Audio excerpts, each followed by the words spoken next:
Hi అండి. ఇలాగ ఫ్రిడ్జ్లో ఏమైనా కొన్ని కూలిపోయిన వెజిటేబుల్స్ కానీ స్పెషల్లీ ఇట్లాంటి గ్రీన్ చిల్లీస్, మా దగ్గర కొన్ని గ్రీన్ చిల్లీస్ ఉన్నాయి. సో నేను మీకు డిఫరెన్స్ చూపిస్తాను. ఇది ఫ్రెష్వి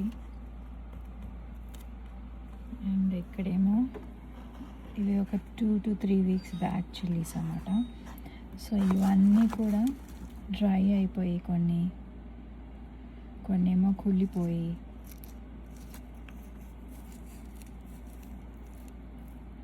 సో ఇవన్నీ ట్రాష్లో పడేయకుండా మీరు గార్డెన్లో వేసుకుంటే ఒకటి ఈ గింజల నుంచి రీగ్రోత్ అవుతాయి. రెండోది ఏంటంటే ఏదన్నా మన మట్టిలో కొంచెం బ్యాక్టీరియా కానీ ఏదైనా స్మాల్ బగ్స్ ఏమన్నా ఉంటే ఈ ఘాటుకి చచ్చిపోతాయి అన్నమాట.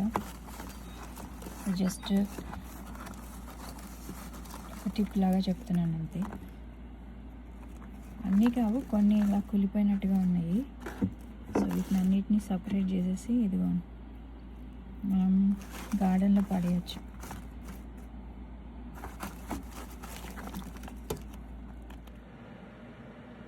సో ఇలా మీరు బయట ఎక్కడైనా సరే మట్టిలో వేసేయచ్చు. ఆఫ్టర్ 1 week ఈరోజే కొంచెం ఎండగా వచ్చింది, ఇక్కడ బాగుంది.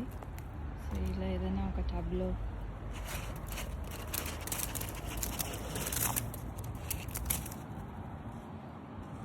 సో అలా ఉంటాయి. అవి వాటిలోంచి సీడ్స్ రావచ్చు.